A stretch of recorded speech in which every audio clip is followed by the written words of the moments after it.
Beat, Richie! Pennywise the Clown here. Today, on Thursday Theorist, we are talking about It by Stephen King.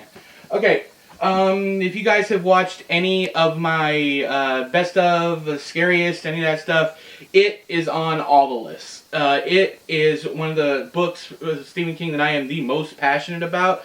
I relate to several of the characters in the book. I relate to Bill Denbrough, the author. I relate to the fat kid, Ben Hanscom. I even relate to Mike Hanlon in some ways. This book pretty much made me who I am today. I wanted to, when I first read it, I knew that I wanted to take the career path as a writer, even though I was writing well before I read the book.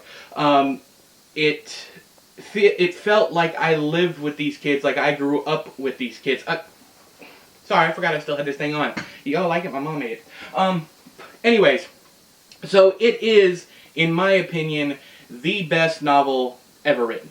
Period. I know I'm going to get a lot of flack for that, but that's okay. That's fine. You guys can be wrong if you want. Just kidding. Just kidding. Anywho, so how does it tie into... This is a Thursday Theorist video, after all. How does it tie into The Dark Tower? There are some obvious ways, and there are some not-so-obvious ways. First off, the obvious one is Maturin, the name of the turtle.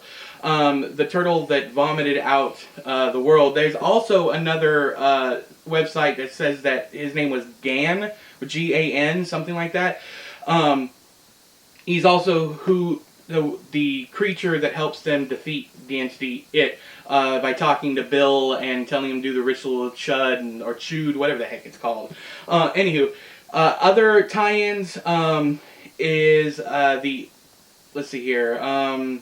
It's the Tommyknockers. Pennywise pops up in the Tommyknockers, and we're going to get even deeper into that. In the Tommyknockers, Pennywise the Clown actually shows itself to one of the characters. But the thing that holds my entire theory together with the Dark Tower, It, and Tommyknockers is how Pennywise introduces himself to Georgie in the book. He is not only Pennywise the Dancing Clown, but he is also Bob Gray. Mr. Bob Gray, Robert Gray, however you want to say it.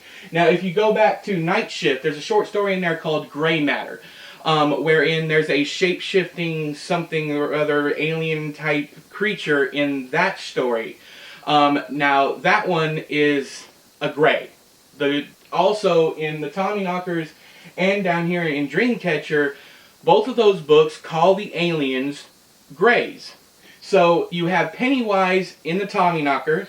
You have the aliens being called Greys. He's calling himself a Grey. So what are the aliens? The aliens aren't aliens as far as I see them.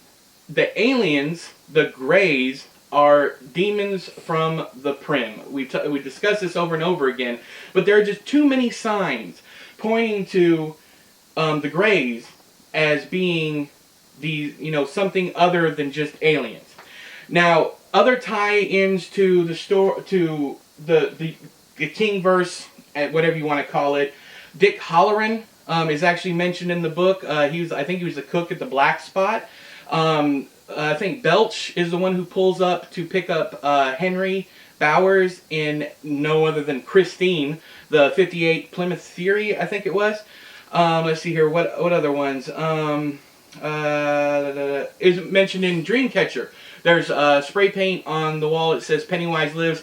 And it's also mentioned in, I think, the afterword of The Wastelands or some other book, I can't remember, but Stephen King explicitly says that he was stuck writing It until he realized how much it connected to his Dark Tower universe. I find it fascinating for several reasons. First off, it being his best novel he's ever written, how much it ties into the Tommyknockers, which is what I feel is one of his worst books that he has ever written. But those are the two books. I mean, without the Tommyknockers, I don't have a leg to stand on with any of these premises, with any of these theories. So, did I miss anything as far as the tie-ins are concerned. Is there anything you want to add to this at all? Please leave your comments down in there in the doobly-doo. And I will talk to you guys later. Until next time, I have been E, you have been you. This has been another Thursday Theorist review. I'll see y'all next time. Bye-bye!